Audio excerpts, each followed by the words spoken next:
Hi guys, this is Wenzes. Welcome back to my channel where we talk about personal development for INFJs. In this video, I want to talk about expectations we have of others.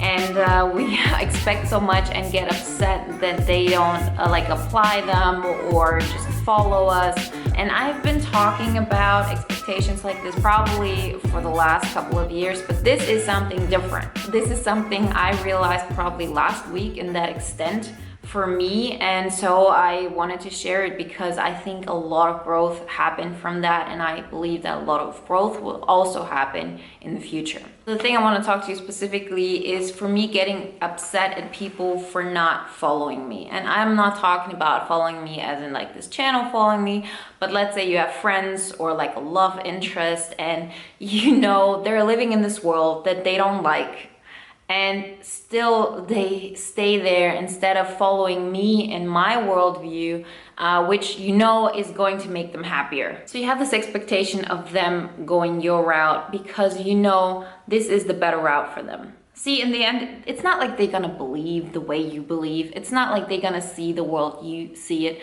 But of course, if you're at a space of, let's say you have from 0 to 100 and 100 being completely enlightened and completely full of bliss and gratitude and just like abundance and everything is happening in your favor. And let's say you're like at a 60 and the person is at a 40 and you say like, you're not happy at 40. I can see it. You tell me every day that you're not happy, that your boss treats you bad, that you don't like your job. You say all of those things and you have this expectation of course that person is going to stay with me. Of course this person is going to be my friend. Of course that person is going to want to share their life with me because I'm at 60. Like I'm happier than that person is. Like I can tell, and I want that person to be at this 60 with me. Of course, there's a codependency in it. You know, there is, and like I'm not thinking that we don't have that at all, and I don't think I don't have that at all, and I know that it gets better and better, but because I have gone through so much, I know exactly that like there's still so many blocks I have, so many codependent tendencies I have, but every time I do something like that, the more I can let go. Like it's really, really interesting, and like I learned a lot from that. So I was remembering this one situation that I had with, like somebody while I was working at that time, you know, like that I got to know, and they hated like everything they were doing with their life. And I put all my expectation into them following me to like this high ground of letting go of this negativity. And the codependency at this point was that I based my happiness on the fact that they gonna get pulled up, that they gonna go that way. And once they didn't, they even got upset over the fact that I left them at 40. It's like, you're abandoning me at 40, like this is where I am, and you're just leaving. And so I got upset for like you're like abandoning me pretty much. I'm going to 60, you know, I went from 40 to 50 to 60. I'm going there and I'm showing you everything. Like you have to pay attention to me and be in my world, and you're like automatically gonna be at 60, right? Like how many people have gone through this? How many INFJs write me knowing like I can save that person, I can make their life better. And then we get upset for having the expectation of this person just going up to 60 with us and they're not doing it. So, you know, you even get to a point where you say, well, I can't save everybody. That's for them to decide, but I'm not gonna stop growing because that person can't grow. And that's a first step, but that's something I realized a while ago. Like that was painful for me to realize I have to abandon people in that way, because from this viewpoint of 40, you are abandoning them. They're living at 40, you're living at 40, let's say, and you know what to do in order to get to 60, and you go to 60, you're abandoning them from the perspective of 40. So the moment before you really go up to 60, you feel like you're abandoning that person. It really hurts. But then you realize, okay, I still have to do it. I have to put myself first.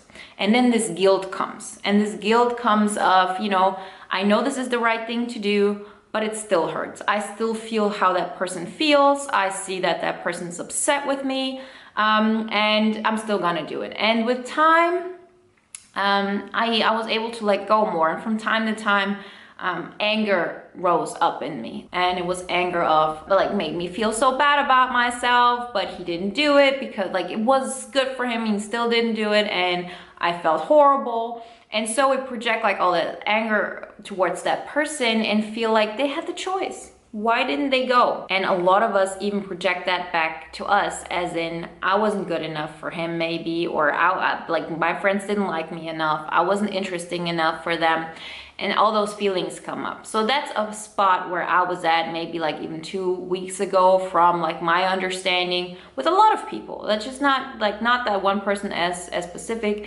I was at a point where I knew, okay, I have to grow, I have to let go of them.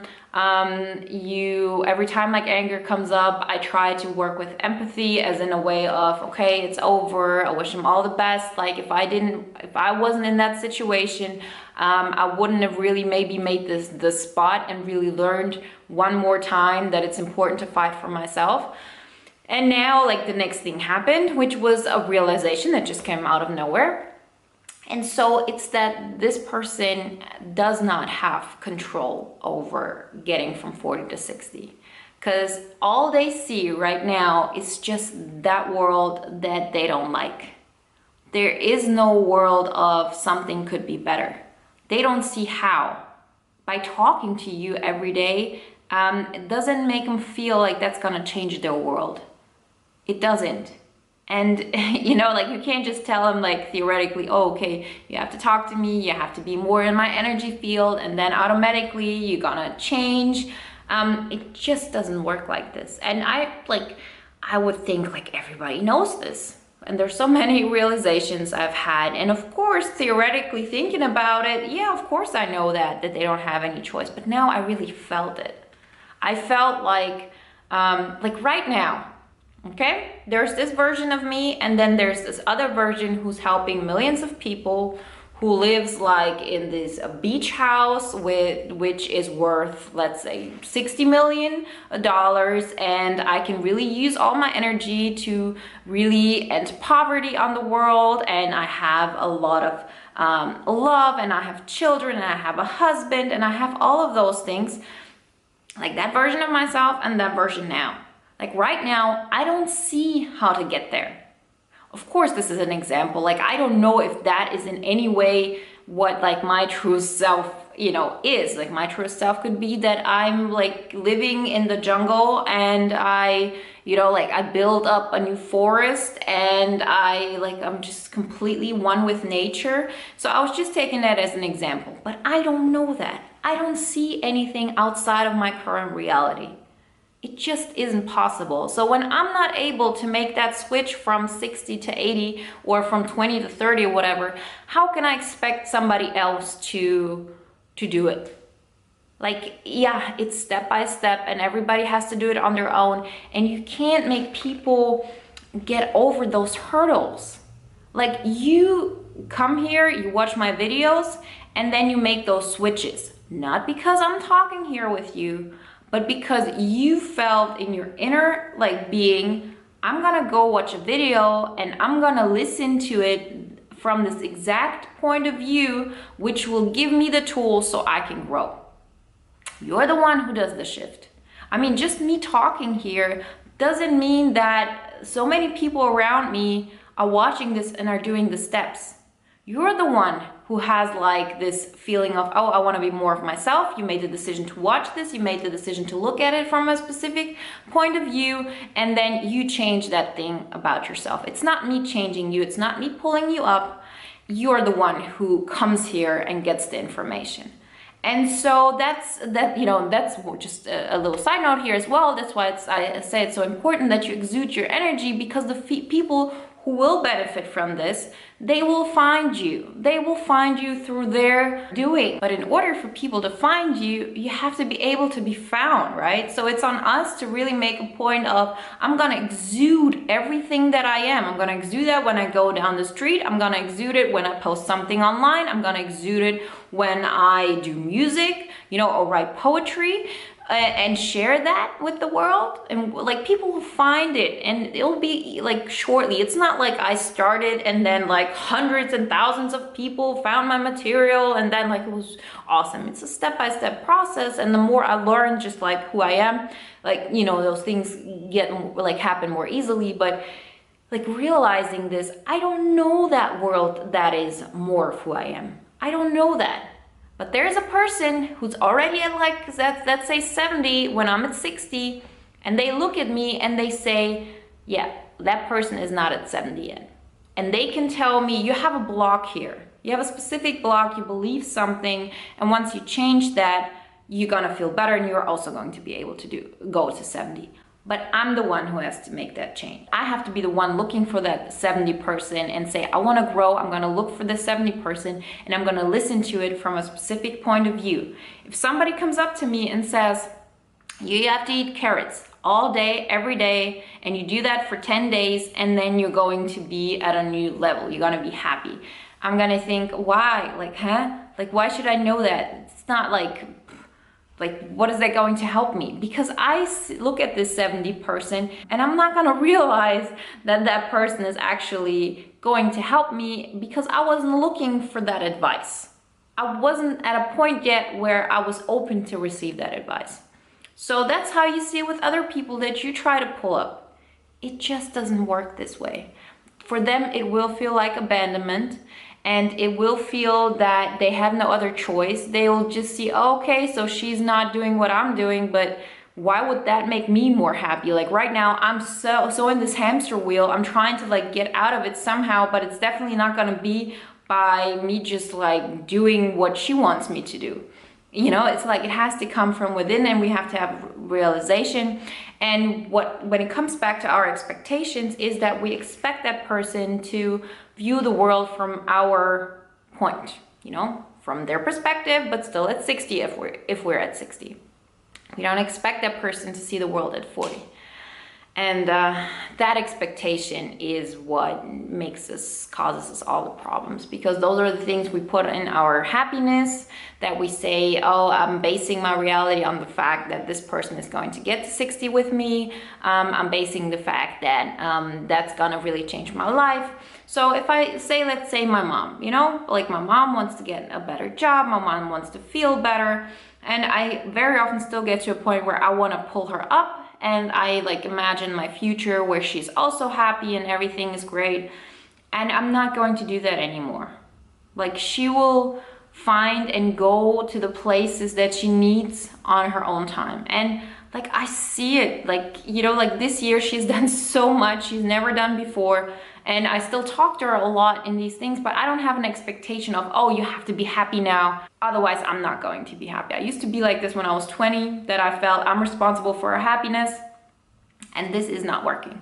So we just have to let go and stop putting those expectations on these people. So when you have somebody that you love, when you have somebody that you really like, enjoy the moment you're spending with them, but try to remove all expectation that this feeling will happen again, that this feeling will get exaggerated, because the only thing you can like really make more happen is for you to feel that emotion again, and for this feeling to be more exaggerated. But it doesn't have to be that with that person at all. Like, you're helping this one person over here, they stop, they can't do it anymore, they're not that far in their journey yet. That's all it is, and there's complete understanding for this. So you let them do and go their path, because their higher self will guide them where they need to go. And you say, oh, but I like this feeling, I like this feeling, and you'll like automatically get more people who will actually want to connect with you from this new level that you're on, and will want your help from that space. And so it keeps on going. So I talked to this friend I hadn't talked to in for over a year, and I know since I was 16, and we always had like our entire relationship was based on the fact that I always had expectations. He wasn't able to stick to them. I got upset, I left, and then like the whole circle over and over again. And this time when we have contact again, I so cherish our friendship and like this family kind of dynamic we've had for so long, that I get really, really happy when we talk. But everything besides that, I have no expectation of. I get happy about this one time I talked to this person, and everything else, the next moments, once like this happiness is gone from that moment, it's not so precise, I like create that happiness from myself, and I create it through other stuff. I create it to talking to clients, I create it to talking to other friends, I create it to like doing videos, whatever it is, but it's not based on that person. And once you like stop putting those expectations onto other people, you will not feel that you're abandoning them. You will not feel that you're getting rejected, because you know, like there is no this you completely, like you always start to go like at the 60 level, and you're not waiting for the other person to come with you, because we very often like stop and don't keep on going because we said, I can't keep on going without that person because I have the expectations of them coming with me. And so that keeps you there, because of course you cannot connect from that person. Like you're barely making a connection from 60 to 40. How do you want to make a connection with your 70? Then you really have to let go of this 40 aspect of you. And so like completely let go of these expectations, and then you'll see how more and more people come in your life that just like keep on you know, helping you really accelerate. And that doesn't mean you have to give up on your friends at all. Like I have friends who go with me who are like really happy. Like it's not like you don't have those friends anymore. It's just like you don't have this really tight-knit bond that makes you feel like you're depending on each other that much. Like I love my friends, we go work out, we talk, but it's not like this, oh, if I don't feel like how they're feeling, then you know, I'm not gonna be happy. It's just like, you know, as I said, we exude energy. It's not this pulling. So let me know, as I said in the beginning of the video, in the comments below, if you're going through something like this as well, that you're putting expectations on other people to come with you and realizing now, okay, I shouldn't be mad at them. They're not able to see like anything outside of their world. That doesn't make them bad. That doesn't make them abandoning you. They're just not that far ahead in their journey. And everybody has their own path. Like just because some people can do it at 20, others can do it at 70, like it doesn't matter. It really doesn't matter. And you should let every person be on their own journey, because every journey is valuable. And for some people, it means that you stay in a low place for a long time. So you have then the understanding of, oh, I need to go up. And sometimes they just stay at this low place, and you know what, that's valuable as well. It doesn't like make my life more valuable than their life, not at all. Like I don't believe in these things. I think I'm happier because of it, but sometimes you choose not to be happy, and that's like their prerogative. It's not for you to decide if they're happy or not. You don't have that right. You don't have that control. You don't have that chance. Everybody has that right to decide that for themselves. Thank you so much for watching. If you like this video, please give it a thumbs up. Make sure to subscribe so you don't miss another step to your success, my friends. And I talk to you next time. Have a wonderful day. It's a great day to be alive.